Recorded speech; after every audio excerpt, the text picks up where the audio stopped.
Bonsoir à tous et merci de suivre cette édition à la une de l'actualité. À la Côte d'Ivoire, à l'instar de la communauté internationale, célèbre ce 18 mars la journée mondiale du recyclage, une solution pour la réduction des émissions de gaz à effet de serre. Dans ce journal, nous verrons comment des jeunes Ivoiriens s'adonnent à cette activité. La culture de l'éveillé a connu de nombreuses difficultés dans le département de Pricro. Aujourd'hui, une grande partie de la population se tourne vers ce projet qui est plutôt porteur pour elle.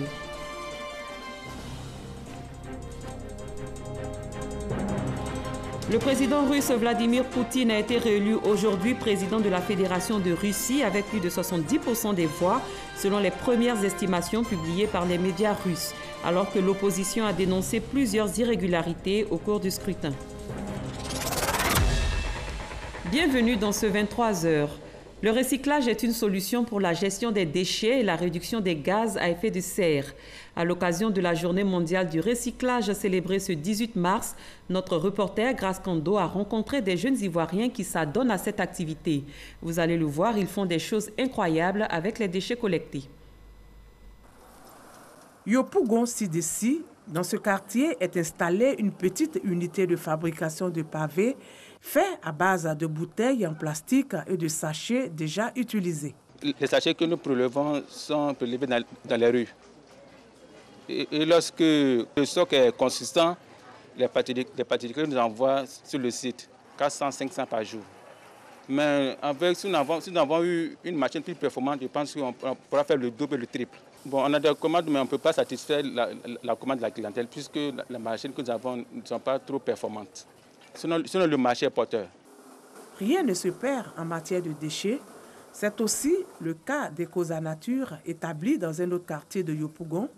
Ils collectent des pneus usagés pour fabriquer des poufs et des tables. Tout ce que je vais dire aux jeunes, c'est de rester courageux, ne pas rester assis là, dire il n'y a rien à faire. J'ai toujours dit, assois-toi, réfléchis, tu vas trouver ce que tu dois faire. Là où les jeunes là marchent chaque jour, il y a quelque chose sous leurs pieds là qui peut leur donner ce qu'ils s'en vont chercher comme profil à l'Occident. Ces petites et moyennes entreprises ne sont pas les seules à s'essayer au recyclage. L'INSAC, l'Institut national supérieur des arts et de l'action culturelle, forme également de jeunes étudiants à la reconversion d'objets utilisés. Talent, ingéniosité sont mis à contribution pour innover avec les déchets. Les filets qui sont déversés au bord des lagunes, moi je vais spécialement pour les récupérer, pour leur donner une seconde nature. Maintenant, ces filets-là représentent des ADN qu'on donne à soi. C'est-à-dire, une personne qui utilise une éponge intègre son ADN. Donc c'est l'ADN de tout ce monde-là que j'essaie de matérialiser. L'élément nouveau, c'est mettre un frein à la prolifération du textile dans nos ordures, en créant des textiles qu'on peut porter. Donner vie à ces textiles qui bougent par moments nos caniveaux, nos rues, qui salissent nos rues. Ces différentes initiatives sont encouragées par des membres du gouvernement venus visiter ces jeunes en plein travaux. Notre approche est de sensibiliser la population à l'effet de lutter contre la prolifération des déchets qu'on voit ça et là. Comme pour dire aux populations que tout ce que nous considérons comme étant des déchets, constitue la matière première. La matière première qu'on peut recycler. L'art et l'environnement, l'art et l'écologie sont liés. Nous avons des emplois à créer à partir de ces œuvres-là. Il appartient aux Ivoiriens de consommer ce que leurs artistes créent pour que nous ayons beaucoup plus de jeunes Ivoiriens qui s'intéressent au métier des arts parce que les métiers des arts nourrissent leurs hommes. La production quotidienne de déchets solides ménagers est passée de 2800 tonnes en 2000 à 3800 tonnes en 2018, soit un taux d'accroissement de 35,71%. C'est pourquoi, selon la ministre Anne-Désirée Ouloto, le recyclage et la valorisation des déchets sont des leviers de la préservation de l'environnement. D'où la création du Centre de valorisation et d'enfouissement technique, dont la première pierre sera posée ce lundi 19 mars à Kossuouin, dans la sous-préfecture de Songo. La campagne pour les sénatoriales du 24 mars s'ouvre demain. Pour en parler, la porte-parole de la Commission électorale indépendante, Victoire Allais, était l'invitée du Dimanche Magazine. Voici un extrait de son intervention. La CEI a reçu 61 dossiers de candidature. Elle en a retenu 58 et donc en a rejeté 3. Qui peut voter? Ce sont le collège électoral ici est bien précis. Le scrutin est universel. Tout citoyen participe au scrutin, mais pas directement comme il a fait pendant l'élection du président de la République ou pendant l'élection des députés à l'Assemblée nationale. Le citoyen vote à travers les élus. Donc, le collège électoral est composé des députés, des conseillers de district élus, des conseillers régionaux et des conseillers municipaux. Nous sommes à environ 7 000, voilà, environ 7 000 électeurs. Pour ces électeurs précis, il n'y a pas de carte d'électeur. L'électeur présentera le jour du scrutin sa carte nationale d'identité ou sa carte professionnelle, la carte professionnelle liée à son mandat électif. Sur la liste électorale, le mandat est mentionné. S'il est député, s'il est conseiller de district, s'il est conseiller régional et s'il est conseiller municipal. La campagne démarre effectivement demain, le 19 mars, et prendra fin le 22 mars. Et la commission électorale indépendante n'établit pas ou ne fait pas le programme de campagne des candidats. Le candidat avisera lui-même et saura comment faire campagne. La commission électorale indépendante a l'obligation de superviser la campagne. Créer un cadre de collaboration en vue de la professionnalisation de la filière karité. Cette question était au centre d'un panel sous-régional sur le karité. Panel organisé par le ministère de la Solidarité, de la Femme et de la Protection de l'Enfant à New York, en marge de la 62e commission de la condition de la femme. Thème retenu, la contribution valeur karité à l'autonomisation des femmes en milieu rural, l'expérience de la Côte d'Ivoire, du Mali et du Burkina Faso. Ami Sissoko. Aller en rang serré pour défendre une seule position africaine, celle de l'autonomisation des femmes et filles en milieu rural. C'est l'objectif des ministres africains du genre et de la condition féminine. Un mois après Addis Abeba en Éthiopie, une autre réunion pour réviser les conclusions et consolider la position africaine. Le comité technique spécialisé, composé de ministres de l'Union africaine chargés des questions du genre et de la condition féminine, réunis à la mission permanente de l'Union africaine à New York. 19 points à passer en revue, entre autres l'éradication de la pauvreté, la faim, la malnutrition, la promotion de la santé sexuelle et reproductive des femmes, le développement des opportunités avec pour objectif leur autonomisation économique. Il n'y avait pas beaucoup de choses à ajouter parce que le gros du travail avait été fait à Addis Abeba. On a pu intégrer quelques amendements et nous avons finalement adopté le document qui va être transmis au bureau de la 62e session de la condition de la femme pour que notre position commune de l'Afrique soit bien intégrée dans le document final. En attendant l'adoption de toutes les revendications, un constat, les femmes représentent plus de 50% de la population africaine. Parmi elles, 80% résident en zone rurale. 60% d'activités de ces femmes, notamment dans les secteurs agricoles et informels, sont mal rémunérées. Nos projets qui concernent l'autonomisation de la femme doivent donc tenir compte du milieu agricole, des activités dans le monde agricole, des activités concernant les ressources animales, des activités concernant l'artisanat.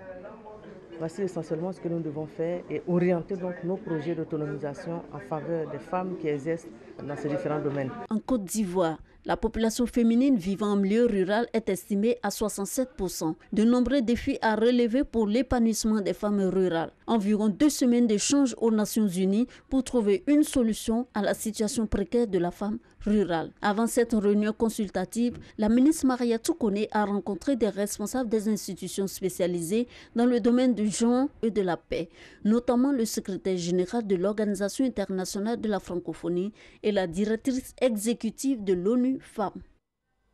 Elle est la seule femme présidente de conseil régional. Aka Véronique est chef d'entreprise, femme politique et surtout une actrice du développement dont la vision repose sur l'autonomisation de la femme. Voici pour vous le portrait de la présidente du conseil régional du Moronou dressé par Eugène Atoubé. À l'entrée de la ville de Mbato, un visuel qui s'impose au regard du visiteur et dont le message, traduit en plusieurs langues, exprime la reconnaissance à une femme pour son don de soi. Cette femme, c'est Aka Véronique, présidente du conseil régional du Moronou. C'est notre homme ici. En tout cas, c'est elle qui nous gère, c'est elle qui fait tout. Avant même qu'elle ne soit conseil régional, elle a fait des réalisations dans des villages. Elle a même construit une cité pour loger un peu les fonctionnaires qui travaillent ici. Dans les départements de Mbato, Ara et Bongwanou qui composent la région du Moronou, Aka Véronique est créditée de hauts faits et de nombreuses actions de développement et en faveur du progrès des populations.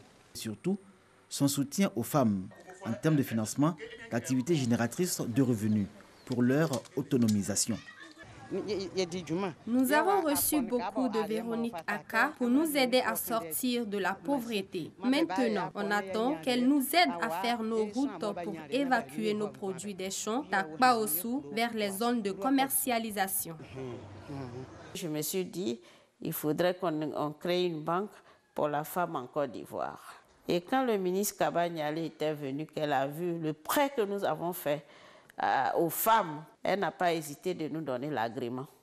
L'idée était simple, venir en aide aux femmes les plus démunies par des petits prêts, avec le secret espoir que les revenus obtenus de l'activité qu'elles vont exercer serviront à financer la scolarisation de leurs enfants, et spécialement les filles. J'ai coopté 200 jeunes filles qui faisaient presque le trottoir, mais elles le faisaient pour payer leurs études. J'ai dit, arrêtez le trottoir, je vais essayer de vous accompagner. Il y a 2 qui ont fait la médecine, il y a une qui est ingénieure. Elle a créé même des plantations clés à main au niveau même de la jeunesse. Chaque année, elle donne des prises en charge, elle donne des moyens pour que les jeunes puissent aller étudier à l'étranger. Dans les milieux des jeunes autant que dans celui des femmes, on l'appelle maman.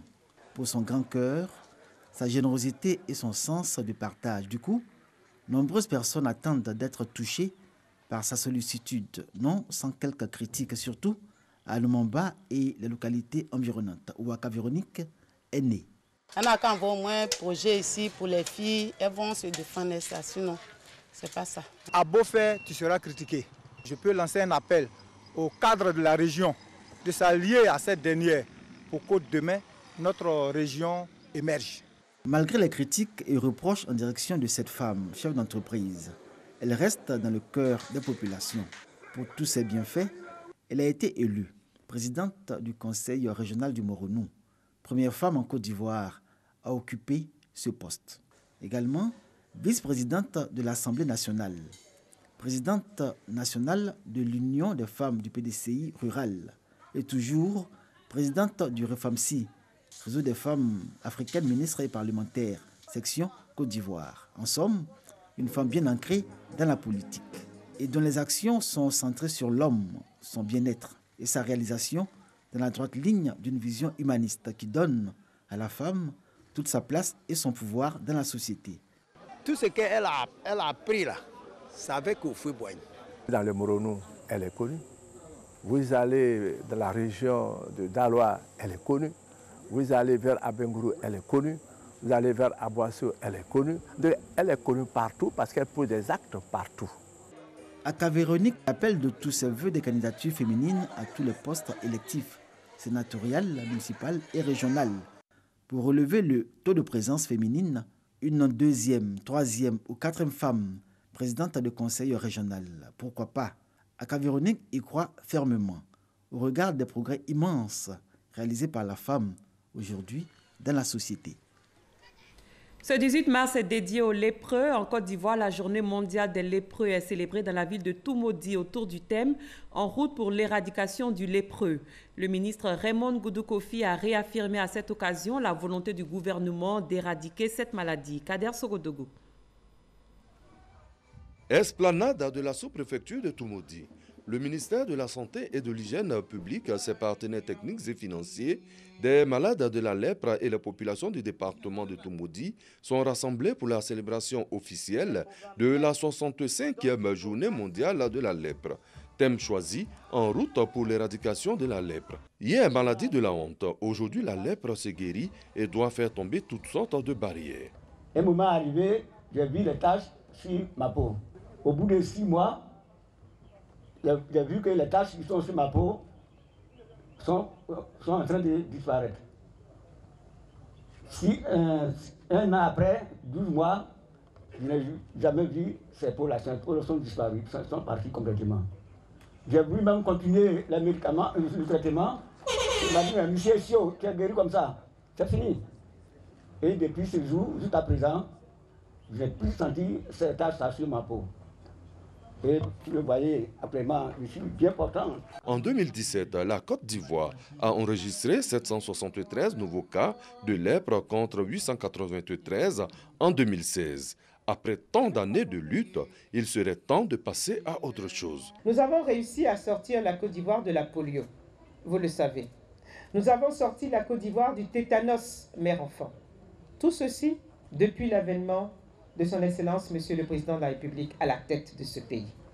Et je vous dis, ici, à Toumoudi, que nous allons continuer pour qu'en 2019, on n'enregistre aucun cas de lèpre. La Côte d'Ivoire a le soutien des partenaires techniques et financiers. Raoul Folero, le vagabond de la charité, le disait, « Nul n'a le droit d'être heureux tout seul ».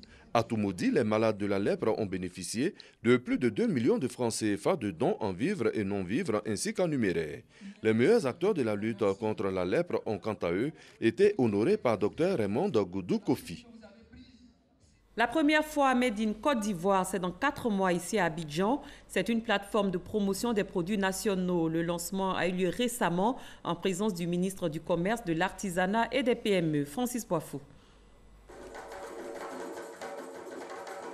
Si la culture ivoirienne est très connue à l'étranger dans les 5 continents, des produits artisanaux et ceux issus des unités de transformation locales ainsi que des services ne le sont pas. La foire du Made in Côte d'Ivoire, FOMCI, qui se tiendra du 25 juillet au 5 août prochain à Abidjan, se propose de remonter la pente.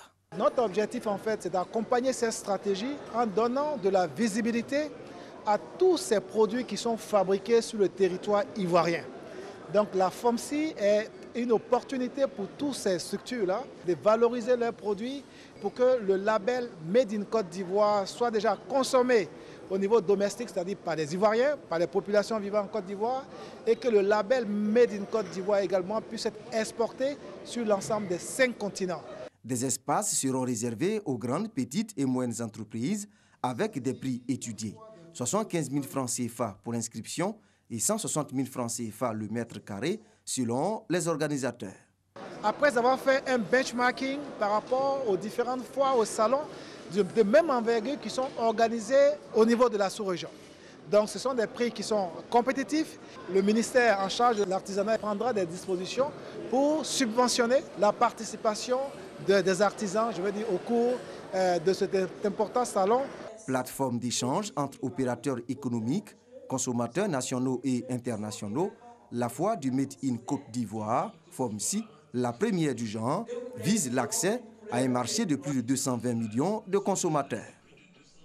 Dans le secteur agricole, la culture de l'EVA a connu des problèmes dans le département de Pricro du fait de l'opposition de certaines populations. Aujourd'hui, la réalité est tout autre. La majeure partie des populations de Pricro se tournent vers ce projet, plutôt porteur pour elles, selon le gouvernement. Les explications de Mamadou Kouassi. Voici les plantations d'EVA du département de Pricro, fruit du projet intégré d'EVA Culture et de culture vivrière. Que de difficultés rencontrées par ce projet dans sa mise en œuvre. Les populations du département de Pricro acceptaient difficilement l'introduction de cette culture dans les terroirs. Et ce, malgré le lancement fait par le Premier ministre d'alors, Daniel Kablon-Duncan, et le ministre de l'Agriculture, Mamadou Sangafoua Koulibaly. La détermination des actions du ministère de l'Agriculture a fini par payer. 5 ans après, c'est la satisfaction totale chez ces populations, chez la délégation ministérielle. C'est une satisfaction de voir des planteurs modèles comme ça, qui ont pu braver les difficultés liées aux conditions pédoclimatiques. Nous savons que la zone était une zone vraiment difficile, marginale. Et nous, en tant qu'industriels, nous le savons. Nous sommes en train de prouver les techniques qui permettent d'amoindrir les pertes. Aujourd'hui, ce sont de nombreux jeunes de la région de Lifou qui ont adhéré à ce projet. Les superficies partent de 3 à 10 hectares. La mission d'évaluation permet également de parler des problèmes que rencontrent ces nouveaux cultivateurs d'EVA dans la région de l'Ifou. Ces difficultés se situent au niveau de la pluviométrie. C'est une région vraiment aride, où il pleut moins. Il y a une saison sèche de octobre. On a eu que la première pluie, on l'a eu que le 20 février. Donc il faut forcément peut-être des retenues d'eau. Le soleil, vraiment, ça nous a fatigué beaucoup. Et on a essayé un peu. Moi, j'ai arrosé pour moi là-même. Je prends l'eau, il y a une barrage à côté là. Je viens, j'arrose un peu. Je vais au travail à 9h, je viens descendre. Je fais un côté. Le soir, je viens faire un côté. Maintenant, en 2015, on nous a appris à faire une pépinière en chaché. Et on l'a fait. Bon, en fait, ça a reçu. Si les plantations villageoises rencontrent quelques difficultés, ce n'est pas le cas pour les plantations industrielles. Des dispositions ont été prises en vue de renforcer la croissance de la progression des plantations. Ici, il y a 2 saisons au cours de l'année. Il y a la sécheresse et puis la saison des pluies. Bon, la sécheresse peut durer parfois 6 mois et plus. Donc il faut donner de l'eau au plein pour que ceux-ci puissent résister, pouvoir attendre une deuxième campagne. Le chef de la mission du ministère de l'Agriculture et du Développement rural s'est dit heureux des différentes initiatives, tant chez la population villageoise qu'au niveau de l'entreprise. Nous avons travaillé avec l'ANADER. On a mis en place, on a déroulé le volet vivrier et qui s'étale chaque année. Nous accompagnons avec les intrants. Donc l'ANADER vient avec l'encadrement technique, tout ce qu'il faut pour produire les semences, les itinéraires qu'il faut respecter. Et nous accompagnons avec l'encadrement, les intrants pour que les rendements soient meilleurs. Comme on le constate, l'introduction de cette nouvelle culture dans la région de l'Ifou a apporté une nouvelle dynamique à la vie des populations, chose qui devrait relancer le développement et de lutter contre la pauvreté. L'actualité, c'est aussi la culture. C'est parti pour la 47e semaine culturelle et sportive de l'EMPT. La cérémonie d'ouverture a enregistré la présence du général de corps d'armée Touré Sékou, Herman Guivi. De la culture, marquée par des danses traditionnelles exécutées par les élèves de la diaspora que compte l'EMPT de Bingerville, mais également du sport, avec la démonstration de kata en wushu et kung-fu, exécuté par le Club des Amis de la Chine. La 47e semaine culturelle et sportive de l'EMPT de Bingerville ouvre ainsi ses portes en présence du général de corps d'armée, chef d'état-major Touré Sékou. Dans son discours, gravitant autour du thème « EMPT, revenons à nos vertus anciennes » et en sa qualité de président de cette 47e semaine culturelle et sportive, l'élève Bouakar Amoko en classe de terminale A a salué l'héritage légué par les anciens de l'école. Le thème de la 47e semaine culturelle, qui s'intitule « Comment redonner à l'EMPT ses vertus anciennes », illustre bien cette volonté d'adopter des changements dans notre école tout en tenant compte de son passé, afin de sauvegarder les principes et les valeurs cultivés par nos prédécesseurs depuis la création de l'EMPT en 1939 aussi.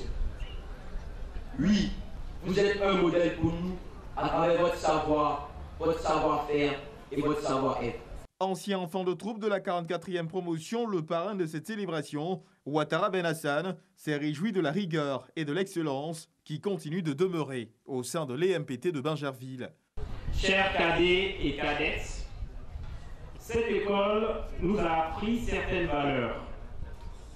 La rigueur, la discipline, le don de soi, la ponctualité, le respect des aînés, en somme, l'excellence. Vous devez donc vous approprier ces vertus, non seulement durant votre séjour dans cette école, mais aussi tout au long de votre vie, et demeurer toujours les meilleurs dans tout ce que vous aurez à faire. Le général de corps d'armée et chef d'état-major Touré Sékou a procédé au lancement officiel des célébrations, semaine culturelle, occasion pour les populations riveraines de réaliser une véritable immersion dans le monde des enfants de troupe, festivités qui s'achèveront le 24 mars prochain par une cérémonie de remise de prix aux meilleures écoles que compte l'établissement d'enseignement militaire.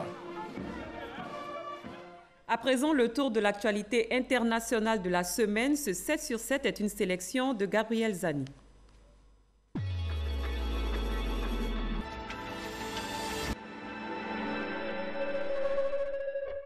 Un appel à une journée ville morte a été lancé lundi à N'Djamena au Tchad par plusieurs partis politiques, syndicats et associations de la société civile. Cette mobilisation a été initiée pour soutenir les fonctionnaires en grève depuis 6 semaines pour salaire réduit.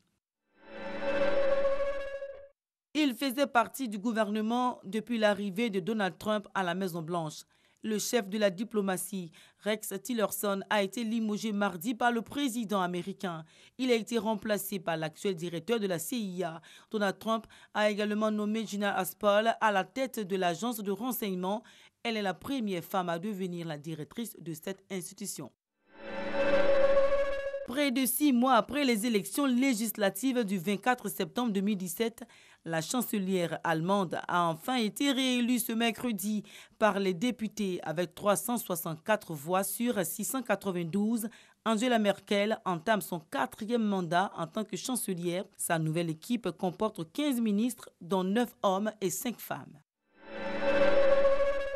Ce jeudi, voilà 8 ans que la Syrie est entrée en guerre. Elle a déjà fait plus de 350 000 morts, des centaines de milliers de blessés, 6 millions de réfugiés et plusieurs déplacés internes.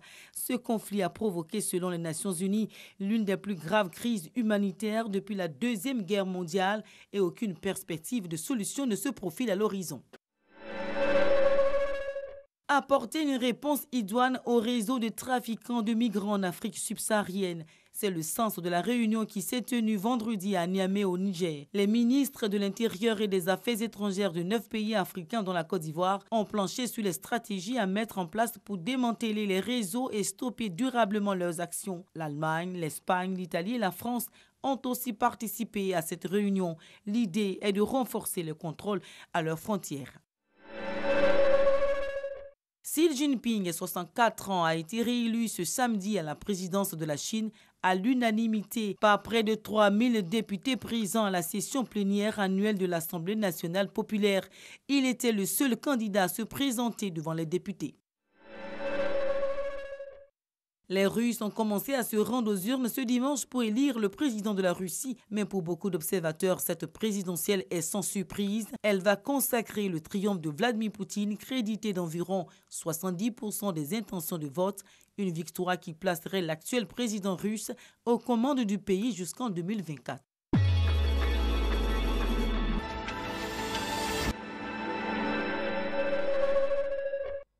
Ainsi s'achève cette édition. Merci de votre aimable attention. Excellente fin de soirée. À demain, même heure.